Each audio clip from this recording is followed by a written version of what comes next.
Hey, what's up, everybody? I'm Hunter Jenkins, and this is the Unconventional Paths Podcast, the show where we dive into the real stories behind real success. We believe that success isn't reserved for the lucky or the elite. It's built. This podcast was born from a frustration we all share, hearing incredible success stories that feel completely out of reach and out of touch. So we're flipping the script. We sit down with high achievers from all walks of life, especially those who started where we did, to unpack exactly how they got there.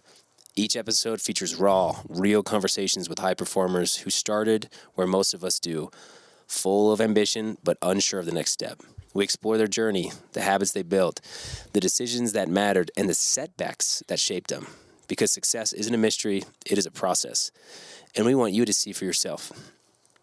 Today, I have the great pleasure of sitting down with Kevin Swiss, K-Swiss Don't Miss, the CMO at Nusun Power, to understand his journey, what he did to be successful, and how you can do the same. Be sure to follow us on Instagram, LinkedIn, and TikTok, and subscribe to wherever you get your podcasts. Kevin Swiss is the Chief Marketing Officer at Nusun Power. He is an innovator and leader in the door-to-door space, known for leveraging the power of culture, brand, and sales marketing to shape revenue KPIs for healthy business growth and acquisition. Kevin has a strong skill set of building out sales teams, gamification, and personal growth. Between his 16 years of experience at Vivint Smart Home and his more recent time at Nusun Power, Kevin has absolutely revolutionized how sales leaders win. With that, I'd like to welcome Kevin Swiss to the podcast. Thanks for being here, man. It is great to be here. Thanks for having me. Appreciate it. I'm super excited. Well, first off, your shirt, I said before, is awesome. And we need to highlight that awesome shirt. New Nusun drop. The Medusa coming out. Kevin, you recently got married. Thank you. Yeah. Congratulations. We did. Just this weekend. People are like, so where'd you go on your honeymoon? To the NZ podcast. That's it was right. Great. If anybody ever needs a honeymoon to the NZ podcast, we would love to have you. But congratulations. That's awesome. So the goal, what we want to do, we want to paint the Kevin Swiss story as if it were a movie. We want to talk about your character arc. I like to think of the third Batman. Have you seen that? Yeah. Right? So obviously Batman is all high and mighty. He falls at the bottom of this pit. Yeah. When he, literally he's at the bottom of a pit, breaks his back to do push-ups little by little to climb back up to go fight his arch nemesis. I want to take that metaphor and apply it to you. Sure. So tell us about... By the way, that's one of... So that Batman done by Chris Nolan, Christian Bale, Dark Knight Rises, I actually think it's one of the most powerful and almost like kind of underrated storytelling and the nuances they put into the script and all the things you just described. It's one of my favorite things in movie ever. So that's kind of funny that that's where you're going because I love that story. Yeah, and I just firmly believe each of us lives a story, right? Whether or not we know it, whether we're the protagonist in our own story or we're the supporting character in another story, we're in a story, right? And so I'm really excited to know your story. So we obviously know you're at Nusun right now. Let's back up. Let's go back 20 years. Okay. What was Kevin Swiss doing 20 years ago, and walk me through the journey? Oh, goodness gracious. So the quick version is I was in my mid-20s, and this is in the early 2000s, before the real estate crash, before the recession, and it was high times. I was just old enough to be many years out of college, and I was an entrepreneur. I was in Utah County, and we were, just sort of getting into it ourselves for the first time, where you start to have this dream and you start to kind of combine your skills. Your skills were getting good enough where you were having some success. Everyone has that moment where you're like, hey, if I could just, do something that I love for my job, it becomes more of a career and less of a 9 to 5. And then you kind of set these financial goals and you're like, wouldn't it be crazy to, get a salary? And then you're like, wouldn't it be crazy? Healthcare. That's right. And wouldn't it be crazy? It's like, you hear these numbers, this like 50,000 a year, 60,000 a year, and it's all kind of tied to, that discussion about being valuable and finding your spot. And so there was a lot of growth and a lot of exploration and just kind of fearlessness where it's like, hey, try everything, do everything in your 20s, take chances, fail, win. Really kind of find out your true colors, the people around you's true colors. And that was kind of that. I had started a media studio and I had some success with a sort of a niche focus with door-to-door sales companies, a lot of the big ones back then. And I signed one client and then 2 clients and then 7 and then 10. Wow. And I was doing marketing and media for most of the major players in door-to-door. Cool. And that was kind of my start. And then eventually towards the end of that decade, I ended up selling my studio to one particular and kind of took a executive position with them for a few years. And, sort of the rest is history, but that's kind of what I was doing at the time as a professional. So I want to break that down really quick. So the first action item that I can see right there is you talked about trying a lot in your 20s. Yeah. Right? Like you were a young guy. So like the risk of trying things is like pretty low. Yeah. Right? Just going out and trying a bunch of different things. How many different jobs did you try kind of starting out? That's a great question. It's funny because it wasn't until my early 30s where it was funny. You kind of shift and you get to this personal awareness of it's time to do the thing that I haven't done. Yeah. Okay. Which was show consistency and staying power, because I actually did sort of really remix my main job about every 3 years, 3.5 years. It was like I sold a company or I started a new thing or I took a new position or I changed my role. Major changes from, that sort of 22, 23, right at the end of undergrad through about 32, 33. And then it was in my early 30s where I said, I need that thing where people look at the resume like, hey, how come you're sort of only at a place for like 1 or 2 years? It looks like something's wrong there. We want to see, it's like, wow, like he was a major force at a solid place for a long period of time, which I hadn't had for about 10 years. And so that was kind of a change that happened that, kind of in my 30s, where that's when I set up shop at Vivint, and I was there for a long time. Okay. So you were bouncing around, you were trying different things. Yeah. You made some money, right? Yep, You had an acquisition, which is like a big deal. Yeah. Tell me about that. How did that happen? Like, how did the connections come to be to have the acquisition? How did you structure your business? Yeah. So what had happened is I had kind of set up this studio once I had sort of developed this product, because back then, there really wasn't a lot of media technology, or at least it was just so in the beginning stages for that particular industry. There wasn't a lot of websites. There was no video media. And you really need, now it sounds crazy because people pull out their iPhone and they're like, well, I just use this Reels app and it like develops an amazing campaign for me through a template. Yeah. None of that existed. In fact, in the early days, it was 2 or 3 years. The iPhone came out in like 2006. And so my original business started before it even went mobile. And that was it was cool. It was a big disruption that actually was to my advantage when I took my platform from primarily, kind of like desktop, laptop, kind of online browser.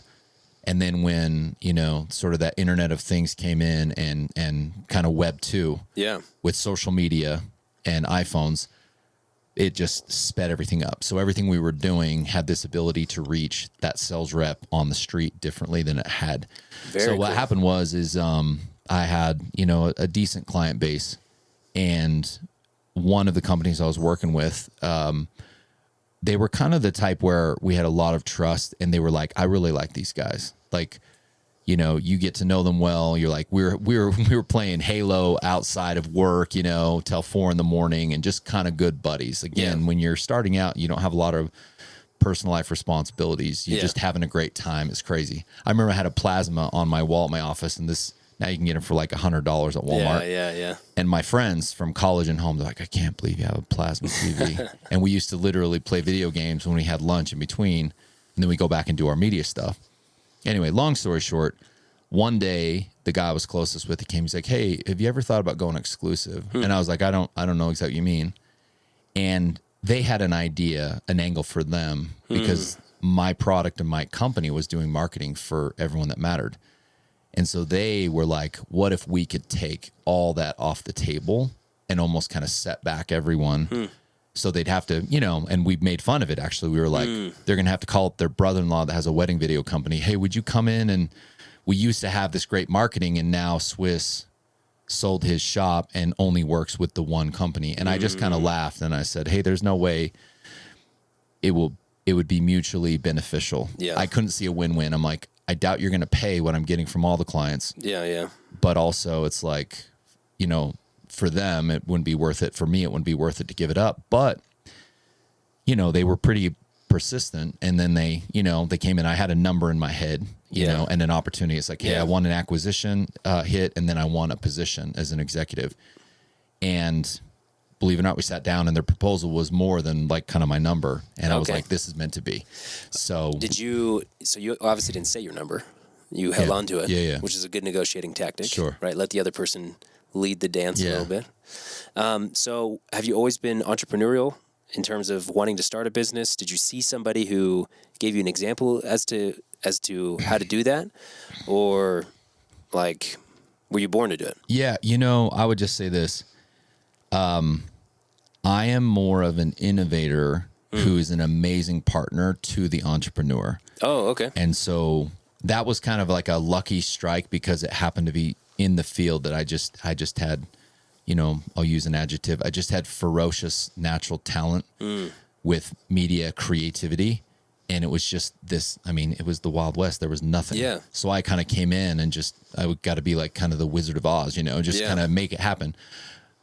But moving forward, I was always, my best strength was helping the others around me at that top level that were just founders. Yeah.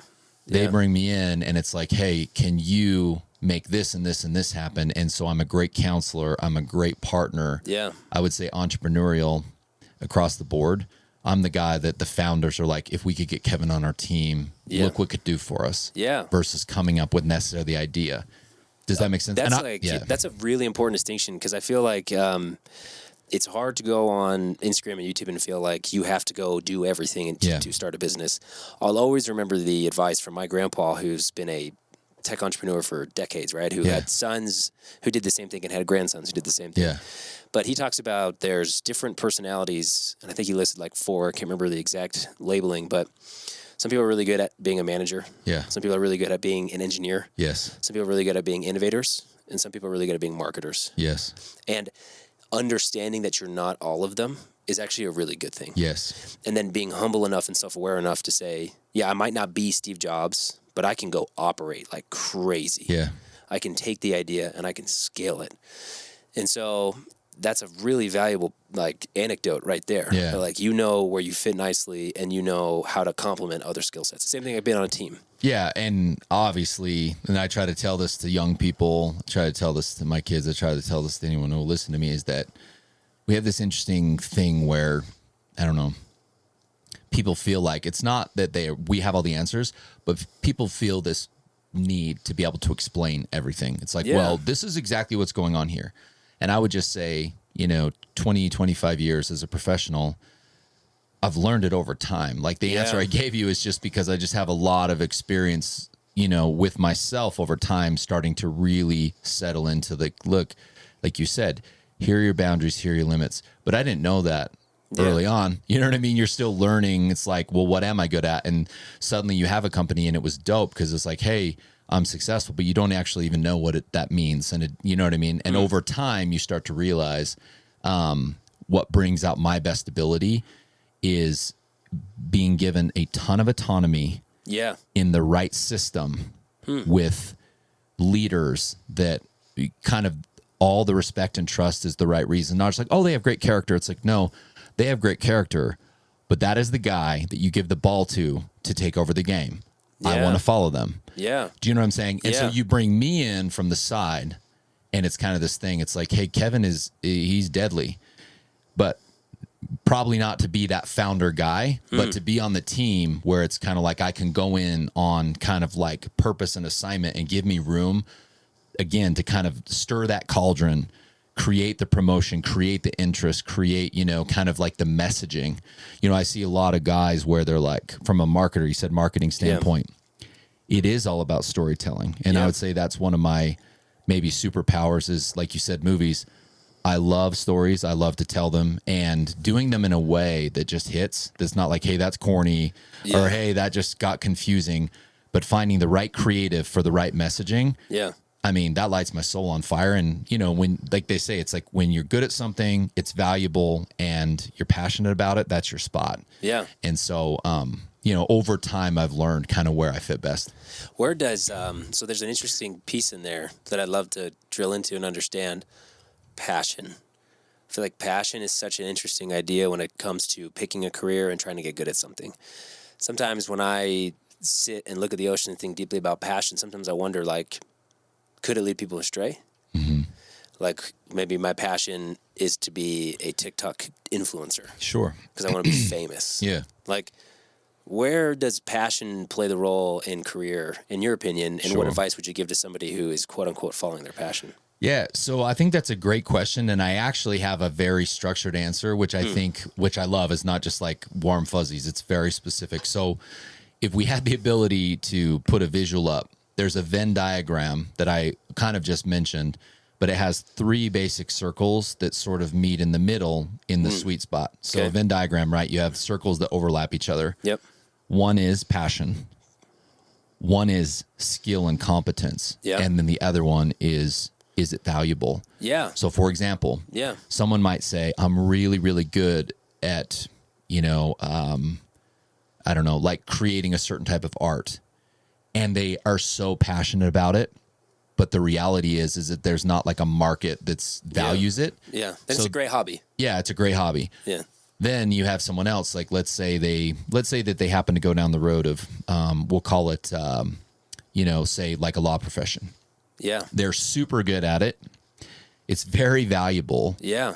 But their passion, that's killing them. They hate, you know, doing those contracts. They hate the work. So what I would say is that you have to know very well, you know, is your particular passion valued, and you got to go find the audience that values it. Otherwise, it just does kind of stay as a hobby. The best place to be is where you match, like, hey, this is a very valuable skill. You're, you know, really good at it, where people pay you, and it's what you love doing. Wow. And that's hard to put together. That's the best. And I'm not just blowing smoke. That's the best framework I've ever heard when it comes to passion. You said passion, skill and competence, and then objective market value. Exactly. That bullseye in the middle. That's right. That's where you're deadly. Yeah. Right. Because I've seen people really struggle with, like, yeah, they might be that great lawyer. They might be that great, even developer, right? Yeah. But if they're not passionate about what they're doing, then they can't thrive. Yep. But if they're working on something, like I have friends who have tried to start businesses where I just don't think the market is telling them that the opportunity is there, but they're so passionate and they follow that passion, and it puts them in a spot where it's like, Yeah, well, and it's interesting too, Hunter, because sometimes there's like sort of layers to passion. You can see people, it's like, oh, you know, you guys work in the software space. Yeah. And it's like, well, which part of software, which product is it, and everything? Be like, well, we help dentists with their financial planning. It's like, do you love dentists? Yeah. Well, not necessarily, but it's a niche thing. It's like, but they might be passionate about leadership, or they might just love people. And what you find is like, you know, it's like, for example, the company I work for, it's like, okay, we work in solar energy. Yeah. And it's like, if you were to say, like, 15 years ago, I just knew, it's like, my obsession is solar energy. No. But what I'm obsessed with is, you know, our system of like changing lives. Yes. And our system of working together to win. I love winning. I love competing. And so it's kind of like, yeah, it does help having a sophisticated, very, very cool product I believe in.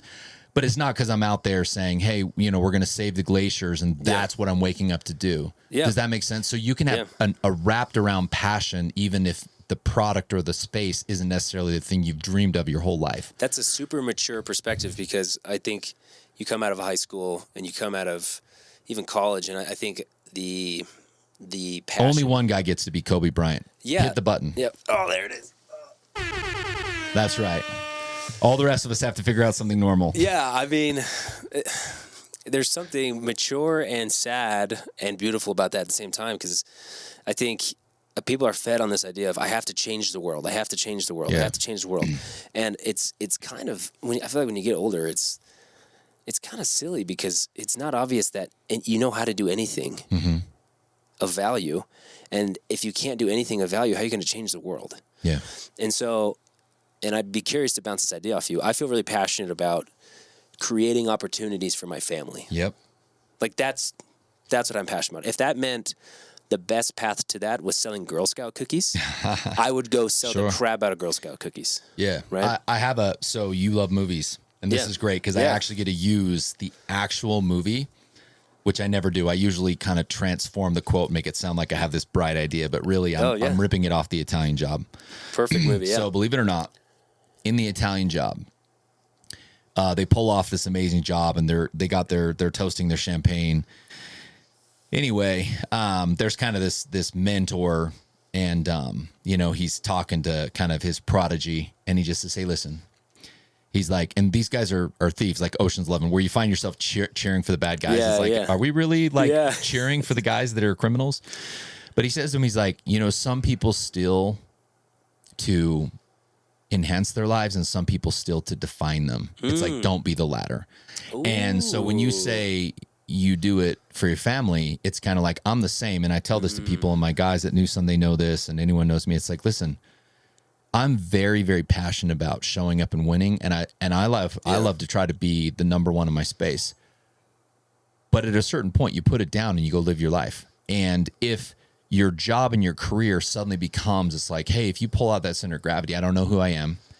All my accolades and everything I get my self-worth from is because I started this company, or I make this money, or I'm important. Yeah. At least for me, that's going too far. That's not what I want to be. I want to be the thing where I kill it, but its purpose is, to feed, like you say, the opportunity for your family. It's like it enhances my life, but it's never going to define it. What defines my life is my relationship with my wife, my relationship with my family, and hopefully that we live have a life well lived that's just outstanding because we got resources, because I found out how to be valuable doing something I'm passionate about that I'm good at.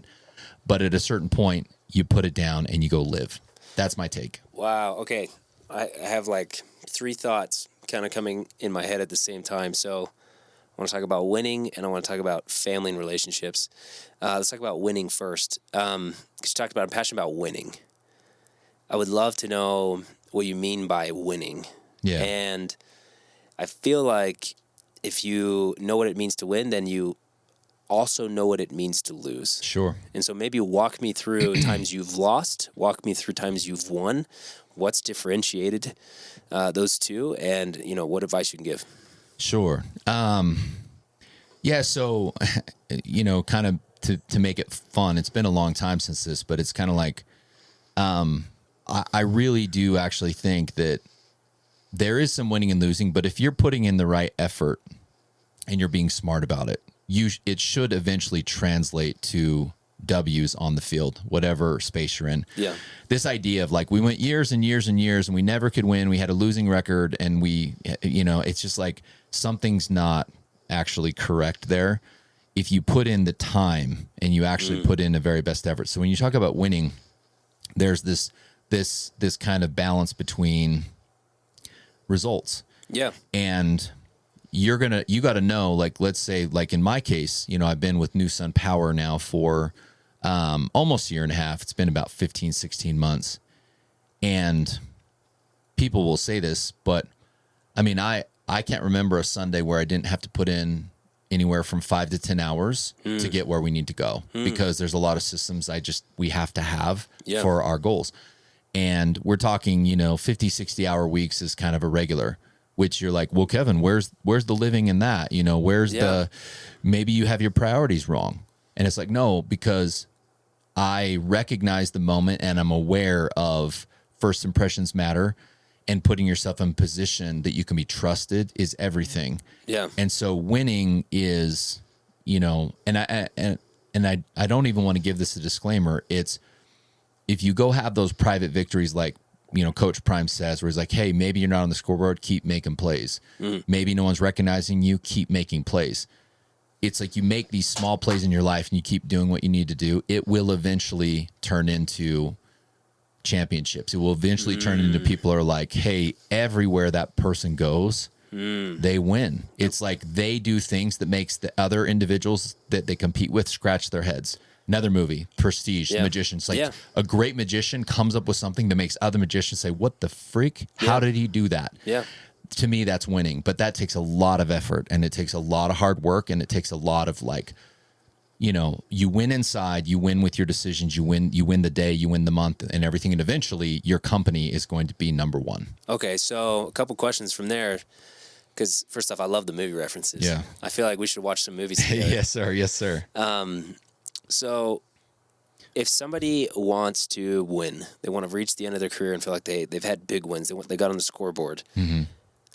On average, over a 20-year period, how many hours a week should they anticipate putting in, if you had to guess? And then how many days in the year did they take for PTO? Oh, goodness. And I'm sure that's subjective per industry and time periods of your life, but like... Yeah. So I would just say this is that it's 100% situational. Yeah. Sometimes people will say, is it better to micromanage or to delegate? And everyone thinks, oh, it's delegate, empower, be a great leader. It's like, no, there's certain times where you should micromanage the crap out of the situation. Yeah. Situational decision making. So I would say the greats I've ever seen that have maybe had that Kobe Bryant level, like, hey, one guy gets to be, Todd Peterson, the founder of Vivint. He'll tell you, I mean, he went hard for like 20 years working, bizarre hours, and then now he's making up that time where he has a lot just in general. He's like, I have the time for maybe a more in the middle road, like person like me, like his life is contained in my year, where it's like, hey, there are certain seasons where I'll go 5 or 6 months and it's nothing but 60, 70 hour weeks. Yeah. But then there's these other times where it's like, hey, I've earned the ability to just, pull the trigger and just disappear. And so it's kind of one of those scenarios where, I'm sure in some people's situation, they're like, well, here are the rules of my situation with my PTO and whatever. But the biggest thing is be valuable. Yeah. The biggest thing is go kill your current stewardship, go kill your assignment. And on every turn, not just go get results, but get them the right way. Take good care of your teammates. Bring energy to each room, and just, we have this great quote lately where it's kind of like the difference between I have to do something and I get to do it. It's like, this is what you asked for. Yeah. Someone who says, I'd love to make 6 figures in a year. It's like, okay, do you understand what type of pathway leads you to that? The type of work that goes in. So when you wanted to, fill your plate up with all that kind of reward and opportunity, it's like, know what you're signing up for. Yeah. Yeah. If it was they don't hand it out. Yeah. I really like the phrase, and, on days when I feel like I work really hard, and things are difficult, and I'm not trying to say it in a way that sounds arrogant, but I like the phrase, heavy's the crown. Yeah. Like, it's a burden. Yep. Like, I think success is an absolute burden, and we all live in this finite world of time and energy, money, and relationships, and I want to get back to that here in a sec, but you have to pay the price. Yep. Like, I don't know how many people who are elite in their field and are really good friends with every neighbor and go to every barbecue. Sure. You said something interesting about you'll work, in a time period, 5 to 6 months, 50, 60-hour weeks, 67-hour weeks, and they feel like you've earned the break. Mm-hmm. So this is something, and this isn't for the listener even, and Sure. even though it might, I'm curious, like, as an individual, when do you feel proud of your work such that you can tell yourself, hey, it is rest season now, and I earned that? Well, this is what I would say. I think it's there's a little bit of enlightened thinking, and I was talking a little bit about that movie where it says, hey, do you do it to define your life, all the success, where people are like banging on your door like, oh, your company got sold? Somehow people, I think, fall in love with the idea of being a Steve Jobs or having that glass tombstone on their shelf that that someone bought their business or whatever accolade they're chasing. I would just simply say that you go back to, like, are you doing it to define your identity, or you're doing it to enhance your life? And the answers will come. I'll be honest, every single time, Hunter, that I say to myself, and if I get to this summit, then we'll chill. It just doesn't happen. You know what I mean? No. And he's over there sweating. He's like, I thought I would get a chance to take a break, and it's just not there. And I got to talk to my wife because that's what I keep telling her. yeah, and that's honestly the truth. But I think the beauty is that you get more and more skilled, where you're going to for sure have people come on your podcast and they're going to talk about the whole person paradigm and like, hey, are you dialed in physically? Are you dialed in financially? What are your relationships like? Are you studying? And what I've found is I kind of used to make fun of it a little bit. And I was like, okay, well, everyone's saying that. Okay, we know that. But the truth is, the greats recognize there's always going to be more and more asked of you. And so you have to find a way to become more efficient. You have to kind of find a way. It's like, hey, I used to watch 20 hours a week here and there in between sports. I don't have time for that anymore. And that's okay because that chapter was dope. But now for me to do what I need to do where it's enhancing my life, I'm using that time for other things because I still have to work 50, 60 hours a week because I want a life well lived that requires that. Yeah. And so it's a little bit difficult to explain, but when I say, hey, I took a break here, it's less about a break and it's more about, you'll have people say balance isn't real. It actually is if you understand how to explain it. Me taking time to say, go on a 2-week trip with my wife. Yeah. Like I told you before we came in here next February, that's not I've deserved this break. That's a very strategic, intentional investment because I don't want to lose my identity. And my identity is rooted in my love for her. My identity is rooted in how I take care of my teammates. And I know if I'm burnt the freak out and I'm just smoked because I've been trying to be Mr. Business. Yeah. It's actually it's like the guy is like, hey, he could have been a great NFL prospect, but his body was worn out after 5 years. So you'll make that investment. You come back healthy and strong. And it's kind of like saying, hey, I wasn't entitled to it. It's investing. So I have longevity. That's an interesting idea. And I think it gives a lot of people let's call it the grace, the self-grace that they need to take care of themselves. Yeah. Right. I think I struggle with this. Like it's hard for me. You're a founder that's the game. I struggle with going to the gym because I'm like, that's 45 more minutes I could have spent at work. Yep. Right. I don't go hang out with friends because I'm like, that's 2 hours that could have been at work. I do carve out date nights because the number one battery fuel that I get is from my wife. Yep. And I mean that. And it's such a... Takes one to know one. I'm the same. Yeah, hit the button. Yeah. It's all about the wives. Yeah. Actually, in all sincerity, like, I think this is worth dwelling on.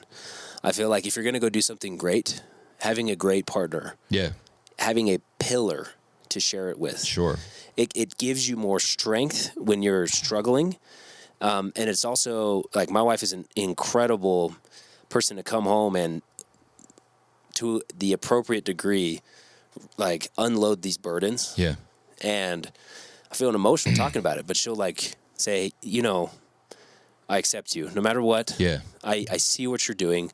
Like, I have a hard time feeling proud of myself because there's always more to do. Yeah. And she's the one who's like, hey, I'm proud of you. I'm proud of you. I'm proud of you. So maybe that's another action item. Is like, find somebody. Yeah. Well, I would just say this, and it's funny. My older brother is my best friend, Brian, the lawyer, general counsel, superstar, Mr. New York. Not that handsome, though. No, he actually is. It's crazy. He's more handsome than you? Yeah, I would say so. He's not as charming as I am, but he's definitely got the good looks. But we kind of talked about, and it's kind of a funky thing to say, but I saw a TikTok reel or an Instagram reel where they were interviewing girls, and it's kind of a funny way to say it, but they just said when every girl knows what real love looks like, they can see it, they can sense it, they can smell it from a mile away. And so when they sense that and they see a couple together and they know that she is respected and honored and loved all in by the guy, and they kind of see the level of girl they're like, that's it. Like, he must be very special. And what I'm saying is it's like going back to winning. It's pretty tough. And I hope that I don't hurt anyone's feelings or make anyone feel like I'm making them, like I'm judging, because I promise I'm not. But that is the highest form of winning, is going and having that in order, prioritizing having a partner to go through the amazing professional experience, to have someone that makes it worth it, where when you get that big paycheck or when the project you're working on is a huge success. I mean, at the end of the day, like, you come home and if it's an empty place and just you, it's just like the the heart that goes into it is just different. Yeah. When you get to the mountaintop and there's a squad there, a family there, and that's just the truth. There's just no way around it. And you know, most of the guys that I have absolute respect in the business community, you know, we're all learning along the way, but eventually where you see they can get to, it's like we all have the same attitude, which is like, what's going on in my relationship? At the end of the day, that is what I'm taking with me. All this other stuff on the side, it better serve that or it's not worth my time. And that sounds like all profound, but it's actually really true. And I think most guys would agree with me. Yeah. I mean, this is super interesting as well, because when I think of business success and I, you know, get all hyped thinking about business success, like there's a couple of people who come to my mind: Musk, Jobs, Bezos, and like, this isn't business, but you want to talk about success is like Goggins. Sure. All four of those guys, like, I don't know if they have family lives that I want to reproduce. Yep. And so I always have to remind myself that's not potentially the best ideal in a game that has multiple dimensions. Like if I'm just trying to go increase the probability to be a billionaire, like those are the examples. Yeah. But hearing this idea of like taking care of the people at home, like that like hits right here, and I'm curious about the mechanics of that. So. Well, yeah, and I would just say this, Hunter. So the experiences I want to have in this life, like I said, I want to get on to living. Yeah. I can't do the things I want to do without business success, because business success leads to resources, and you need resources to go have that life well lived. You just do. The things that I want to do that I believe will light my soul on fire, I actually need a decent chunk of money over a lifetime to go do them. But all those experiences are just, they're just a completely different kind of goal when it's like you have the person with you. And so what I would say is we always have two most important relationships going on. That personal one with yourself where it's like, hey, I need to be good. Like I need to make sure that I feel good as the independent things that are on my path, which it doesn't matter if you're married or not, or you have someone. It's like you're walking a path that's yours. You're accountable for the decisions. You get the rewards and the opportunity. That's the autonomy that's so important to me. But for me to have the path I want to have great business friendships that are for life. Yeah. I want the guys in the trenches where we look at each other and we know we're going to go literally like decimate our opponents. Yeah. That has nothing to do with my home life. That's my boys. That's the girls that work with us. That's it, like at Nusun, we're like, we are the A talent. You see my starters hat. We are the starters. Yeah. That fits me so well. And that has nothing to do with the home. But I know all my people, and all of them have at home that the starters, Nusun, our whole plan serves. So then we leave work and we go home, and they're like, got our back. They're like excited. They feel part of the project. Yeah.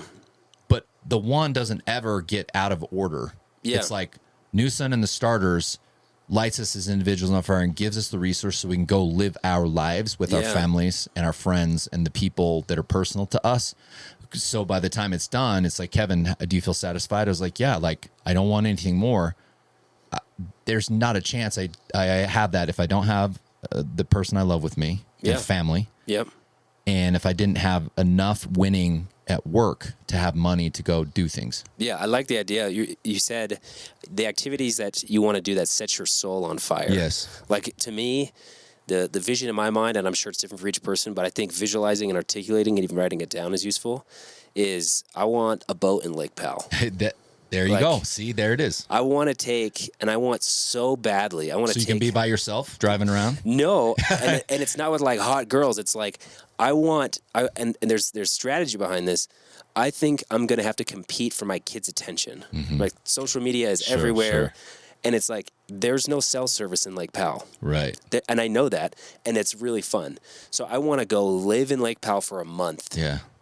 Have food, and dance, and live, and take videos, and create those memories. That sets my soul on fire, and that requires money. Yep.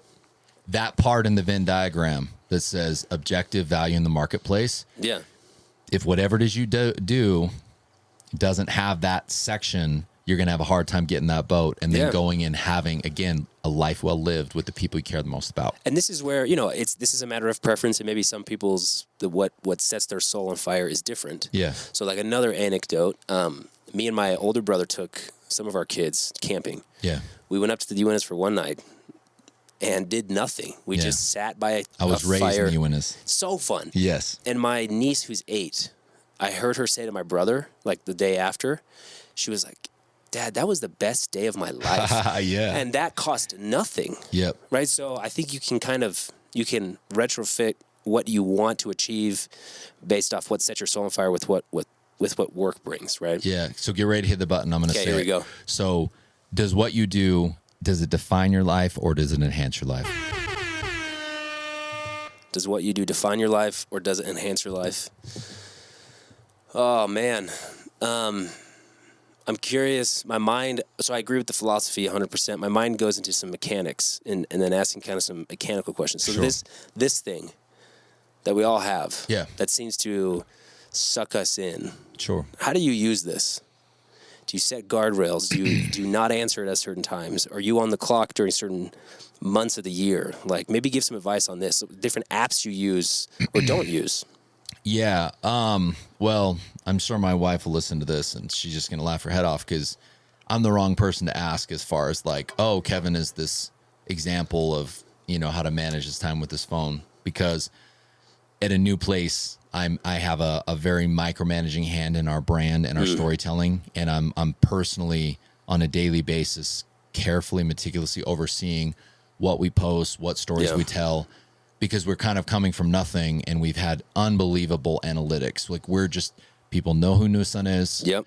And we're differentiated, and I'm loving it because I feel the other magicians that are out there in my space are scratching their heads. Yeah. Because, we've had this Chinese bamboo tree explosion. So it's not, to be honest, to be real, real talk. Yeah. It's like, it's not great right now because it's hard to get separate from that. But I would say this, there are certain key things that I think make the difference, and it's very simple and it's nothing original. I've heard other people say it, but you make the decision to say, hey, when I come in and I'm at home, we put the phone away till X period of time, and then you can do a check-in, and then you dock it in the kitchen. You don't have it in the bedroom. You're not like on your phone. And that's not just for your relationship.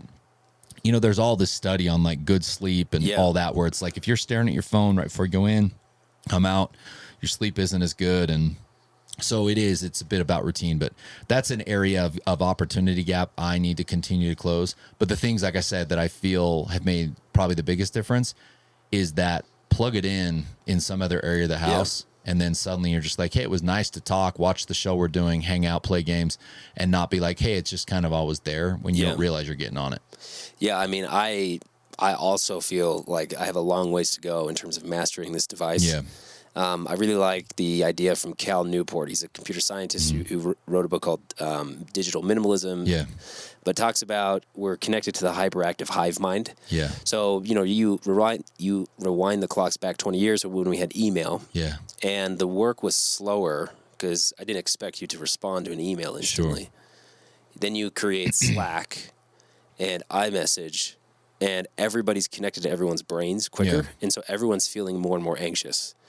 And so I personally want to find ways to like step away, but I think as a founder, it's super difficult. Well, I would say this is the other thing that I got to chip in there. So our CEO, Jordan Binning, he was on a podcast recently, Live Life by Design, with Jeff Mendez. Yeah. And it was kind of cool. I never heard him say this. And then he went live. He just said like, hey, if you call me after 10, I'm calling you at 5 a.m. Cause he's go to bed early, rise on time, which like I say, it's all about efficiency. The people that are where I want to get to, that are making more money than I make and that are having success, more and more of them I see are the early risers, which freaks me out because that's not me. I've always been kind of like, I'm up late. But I think communicating your boundaries effectively, like I actually, we work in door to door where you got to respect the fact that guys are in homes till 10, 11, even later. Yeah. So you don't want to be like all like, hey, why you bothering me? Because like, I'm sorry, I was trying to help the thing go around. I was just with the customer. However, I do think from a leadership standpoint, if people know, it's like, hey, Kevin's with his family right now. unless it's really, really an emergency, can it wait till the business day? And I think as a group, as a leadership team, this was funny. People think culture is like, we're in this amazing building over here in the Kiln building, the studio. I mean, it looks like it's out of Pixar. It's like, hey, we got the scooters, we got the private chef over there. Got cooking. The nerds. You can do whatever. And people think that's culture. And it is. But you know what culture is? Culture is also, it's like, well, how do we work out? You know, what's our schedule look like? And so people understand it's like, if you have a culture, what I want, which is, are you defined by your career success, or is it just enhancing the more important things? Then the people around you know, it's like, hey, it's 6, 7 p.m. Don't bother right now if you can, you know, and trust me, I feel annoyed and disrespected when I send someone a text message and I know they should respond to me and it takes them like 6, 7 hours to get back to me. I don't do that. Like, I'm a quick responder. But if I communicate, this is the time when, like, please don't bother me because I'm trying to focus on family. This is way too late to be reaching out. I think that's a move that you do for anyone listening, is in the right way, communicate your schedule to the people that might be messaging you. And they're like, dude, that can wait till tomorrow. I have no problem with 911 texts. But stuff where I'm like, you're really asking me about this particular thing. Number one, someone else has that answer. Number two, why are you sending that when I'm laying in bed, you know, at like 10:20 p.m. trying to like be a normal person? The effectively communicating boundaries is definitely a skill. And I wonder if it's a skill not only for leadership, but even for people rising in the ranks. Because I don't think you have to sacrifice boundaries even if you're trying to build it and make it. I think people might actually respect you more if you're willing to say, hey, I know that you're my boss and I want to help, but I'm with family right now. Can I get back to you at 6 a.m. when I wake up? 100%. I think, you know, leaders are people too, and they get that. So absolutely. And again, it's all about understanding the importance of your ability to go win championships together needs the structure. Your culture's got to have structure, which means understanding what role does our personal lives play in us succeeding. You got to create space for that. So culture, I think it's fair to say you're like the king of culture. How do you build culture? How do you maintain culture? How do you define it? How do you cultivate it? Great questions. I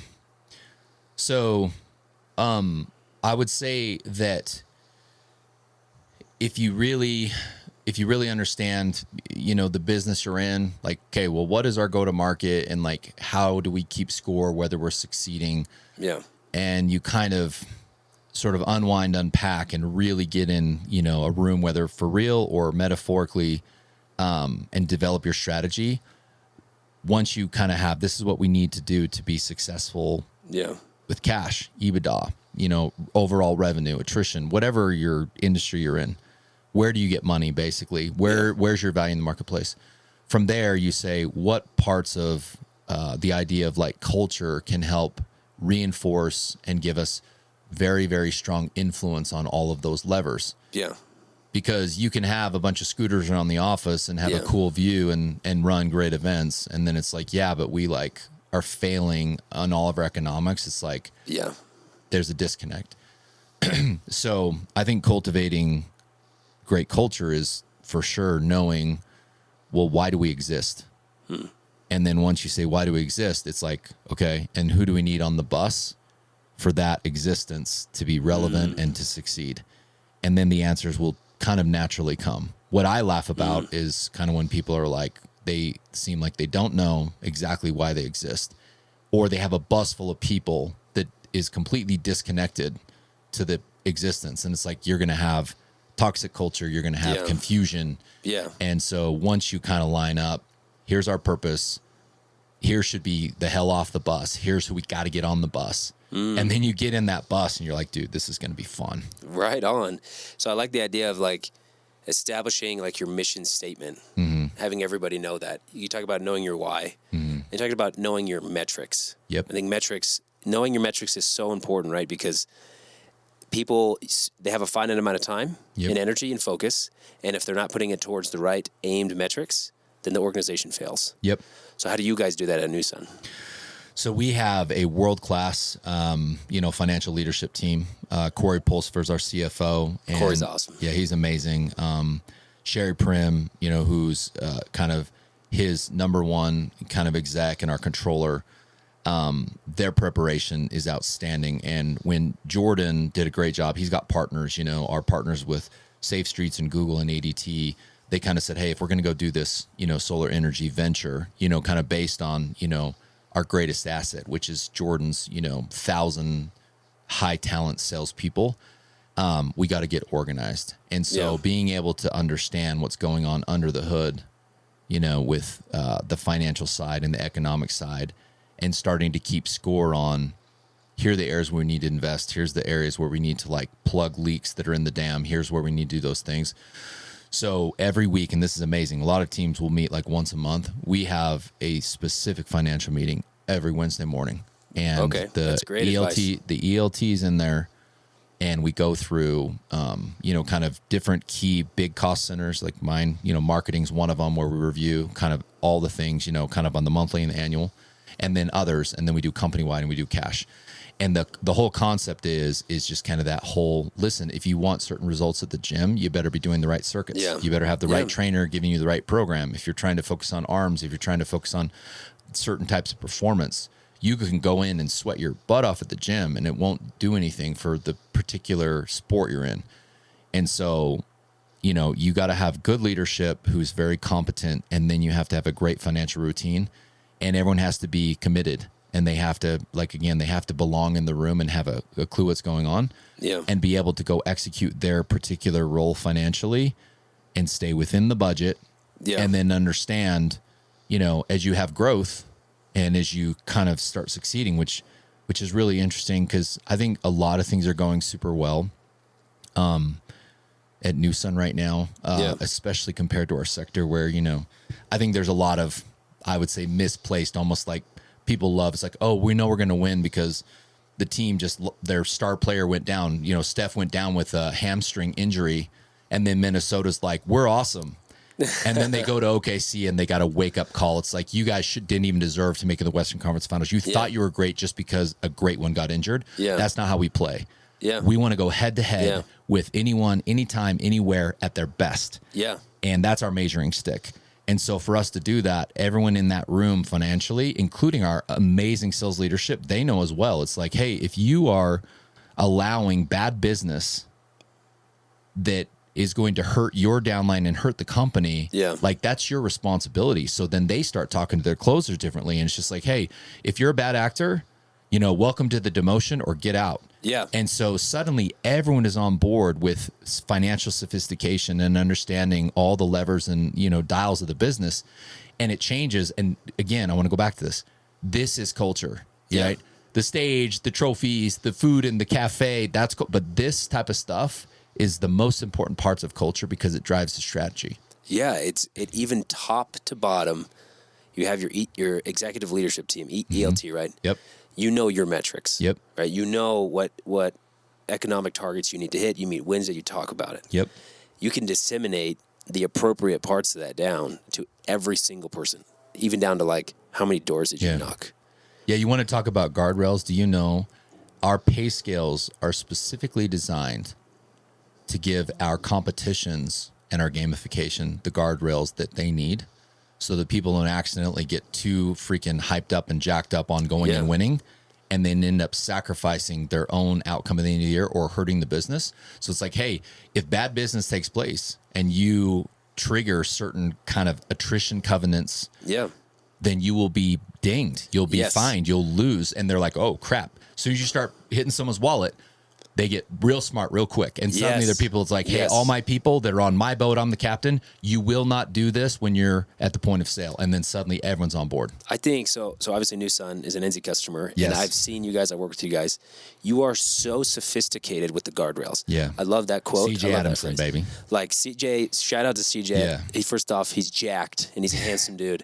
But the guardrails are so sophisticated, right? Because it hits people's bank accounts for the wrong behaviors, and it hits their bank accounts for the right behaviors, right? And you roll that up. Leadership defines, we need to have this outcome. We need to have this EBITDA. We need to have this revenue. We need to have this. How can we reverse engineer down all the way down to gamifying the right results, and then that all rolls up. That's culture. Yeah, 100%. I love that. I always, on some of these discussions or trainings, I always tell the story of Kobe Bryant being in the hotel at almost 5 a.m. with his, lifting gloves on when the rest of the team was coming back from partying. And they said, man, he was really dedicated. It's like, this guy's serious. Yeah. And within a week, LeBron followed and D-Wade, and then the whole team got on a schedule. Yeah. That's culture. Yes. That lead from the front. You point to the person, you recognize, you point to the person who's doing the thing that you want, and then everybody sees. Yep. And then that domino affects, and it is top down. Like, it is the leadership down for sure. We have a bunch of swag that has the term bad actor, like kind of as like a cultural sort of meaning. And, trust me, like, we are authentic. Loyalty is like our hugest thing, but it's kind of one of those scenarios where you have to be really, really committed and dedicated to excellence.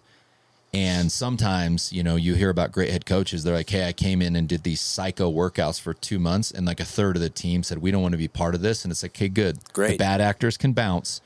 We'll get the right people on the bus, and then we'll get rolling. There's a great Hermosi clip about his goal was always to create the best possible environment for the high performers and make the worst possible environment for the low performers. Hit the button. Dude. Yeah, right there. That's it. And I totally agree. I think the law of attraction is real, even with people. Yep. Energy's real. Energy's real. Attracting the right people through the right mechanisms and the right guardrails is a very real thing. So you've obviously learned this over your long career. We haven't even talked about Vivint. We haven't even talked about in your journey we got to when you were like 29, 30. Sure. I'm really curious about failure. Sure. And if you need tissues, I can get tissues, but I want to get deep. Dude, I don't have anything left because anyone who was at my wedding in New York last weekend, like I cried for the whole group times 10. Like I don't have anything left. So trust me, I'm good without tissues. All right. Well, I would love to talk about failure and talk about Batman when he's at the bottom of the pit, back broken, starts to do push-ups to climb up. Yeah. And I want to think about you and how you did that. Yeah. And I want you to think about you're talking to somebody who's at their worst right now, at their lowest, who's just struggling. How have you, and you don't have to get specific about what failure, but how did you climb up? What steps did you take? Man, that is the question, right? There's definitely, certain crucibles, each of us go through, and some people call it the hero's journey. Yeah. And for you to really savor the victory, you have to understand and know defeat very closely. Yeah. And, I would just say that, along the way, whether it was, through my career or me as an individual, I think there were certain lessons that you learn about yourself. And I think it's key. I really do think it's key to understand what's going on under the hood, like in your own brain, and sort of like which parts are inborn and which parts are kind of environmental that cause you to say, I threw a pick six and I cost us the game. And how much of that do you internalize without it becoming too personally destructive and eroding your entire self-confidence or self-worth? Yeah. But how much you internalize and take responsibility of like, how did I end up making that mistake? And so many people are paying a price and they didn't get the W because they trust me to go make the right decisions or to handle this type of thing. And this or this or this like sets you back. But I would just kind of say that,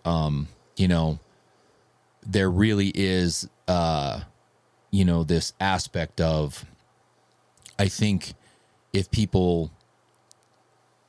they, again, this is going back to what I said at the beginning. If you understand that businesses come and go, paychecks come and go, sometimes even certain friendships, they come and go. Yeah.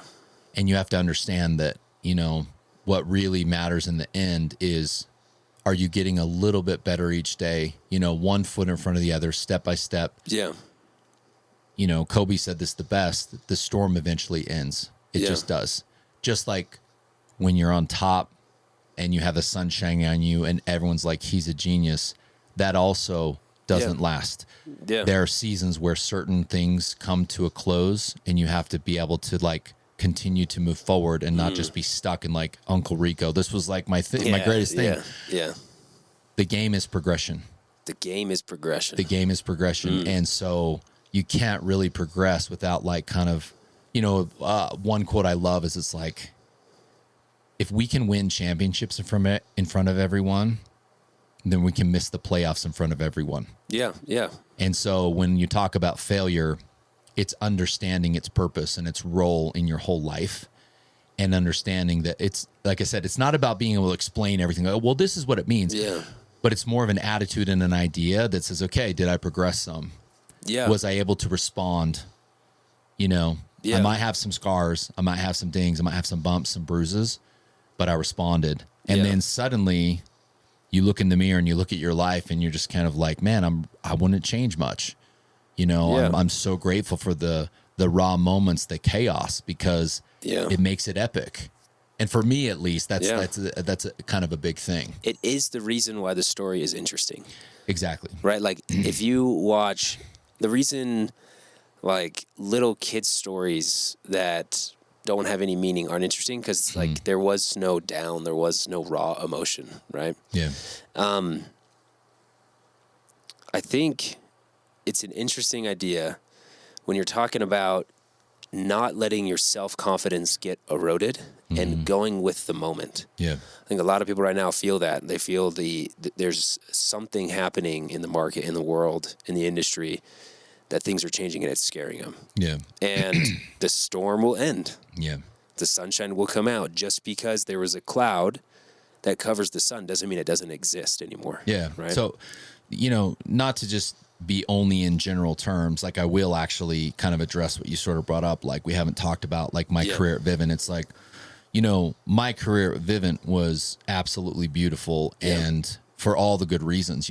I have things where I called it right and played it right, and it serves me to this day. I have things where I called it wrong and I handled it wrong, and it absolutely like closed certain doors that I didn't have the shot at because of, and you say, hey, if I ever get to that poker table again, if I ever do, like, I will use what I learned and I'll play the hand differently. Like, all of us kind of have those moments, especially when you're at a dynamic place like that. But what I would say is going back to the bus metaphor. Yeah. There was a window in there where the fit and the team and who it was, you see my Nusun here with Perseus and Medusa, and we definitely get into, a lot of these concepts from sort of ancient history, and we love the concept of Rome. And when I first came to Nusun, Jordan and CJ and I talked about, we were there during the greatest era of talent, where there was a moment where the entire, really anyone that meant anything in the industry was all there competing. It was like the industry was inside the company. Todd was at the top, all the regions, all the divisions. It was like every player. It was like right after we kind of got Neil Rogers and Puma like from Platinum, and that went under and brought it in, and we started Vivint Solar. There was a run there. It was like Rome at its peak. Yeah. And so the universe is like, hey, you need to go take everything and show that you can do it from a different vantage point. Yeah. And so now I look back and it's like, to be honest, like it's a whole different place. And so it's one of those scenarios where I'm grateful it happened. I'm grateful for what we had. I'm grateful for what we do. Yeah. But it's, this is me getting very personal. Yeah. Yeah. Because it has been something I've had to sort of heal from, and I'm still healing from. And, Jordan and I have a lot of conversations about how to like navigate this, because it takes one to know one. He's just a lot further down the road, more years, like pivoting to his next big thing. Because he ran that place when he was there. And it took him leaving for a lot of these guys to like have a chance to like, well, now we can go win, because you're never going to win when you're going head to head with him in the organization. But, the point is it's kind of like, sometimes you feel like that whole quote, you'll plant trees that you'll never sit in the shade from them. You'll plant trees, you'll never enjoy that fruit. You'll build fortresses and amazing cities, that people wake up and they're like, this is awesome. And I'm not Wow. taking anything away from anyone, but the truth is, I think the main event is in front of me. Yeah. Okay. I think that, you know, that was all preparation Yeah. for what I actually think I will be, which sounds crazy, but will be most known for in business is what we're building. So it's all good things. I love that. Like you brought up Uncle Rico from Napoleon Dynamite. And Yeah. and this is actually a great, I mean, I know that movie's funny and it's a joke, but there's like a piece of brilliant writing there is everybody knows an Uncle Rico who's always looking back and being like, that's who I was. Can't do it. That's who I was. That's just a chapter. Yep. The analogy that came to my mind is, you talk about your memory fades. It's like if you have a cut and you're just picking at it and you're focused on it, it won't heal. That's good but if advice. you're looking Yep. at something else and then time goes by and you're like, oh wow, that I forgot about that. Like, and even though you might see the scar, like it's not open, it doesn't hurt, and it just serves as a memory. Yeah. Right. And I think there's a lot of wisdom in being grateful even for the experiences of failure or mistreatment or bad luck, right? And just taking those, and you talked about if you were at the same table with those poker chips, you'd play it differently, like just having that experience. Well, you and this is something we talk about, and I'll say it because it matters to me. I gave the metaphor of the people on the bus. Yeah. I want you to imagine the people in the room. It's just like they say, hey, you know, if you're the biggest fish in the room, you're in the wrong room. But the truth is like, are you in rooms where you look around? It's like, I'm proud to be in this room. And the truth of the matter is, I have that today. And I just think you got to be like absolutely inspired with the room that you're in. Where you're like, hey, you got to see who's in this room. That's a real thing. And knowing that, I said, make the decisions that build your self-belief. Make the decisions and make the choices that build your self-confidence, and put in the effort, because life responds to effort. And if you do those things and be true to like honoring yourself as valuable, all the doors you need will open. Yeah. Doors of love will open, doors of career opportunity will open. And I just think that's what you got to do, whether it's career or personal life, or you need to get very clear on what do I believe is a life well lived, and what decisions will reinforce my self-confidence that I can do it. And that gets into the habits. That gets into choosing who you're around. That gets into what rooms are you in. It's about having that 30,000-foot plan, but also how does that influence? You know, no one will be able to have a bigger control on your self-confidence than yourself with your choices. And so if you want doors to open, you have to have confidence, which means you got to work hard, but you got to make good choices. Yeah. I absolutely love the idea of making decisions that maximize your self-confidence. Yep. It's not arrogance. Yep. There's a big difference. It's not pride. For sure. It's self-confidence. And the best is always in front of you. Yep. And that's what I would tell them. And that's what the best part is, I'm giving myself the same advice. Yeah. You're looking in the mirror saying, hey, I know it sounds crazy, but truly the best is in front of you. The best is in front of you. Don't look back. I really believe it. I love that. I love that. I love the passion that I feel radiate from you. I've thoroughly enjoyed hearing about it and learning from you, and just wanted to say thank you for joining us. Let me make sure I read one outro really quick. All right. Do you want to hit the horn? Yeah, this has been amazing, by the way. Oh, thank you. Thank you. All right. That's all for this week's episode of Unconventional Paths. Big, massive thanks to Kevin Swiss, for sharing his story with us today. Make sure to subscribe for our next episode, where we will be discussing more great stories.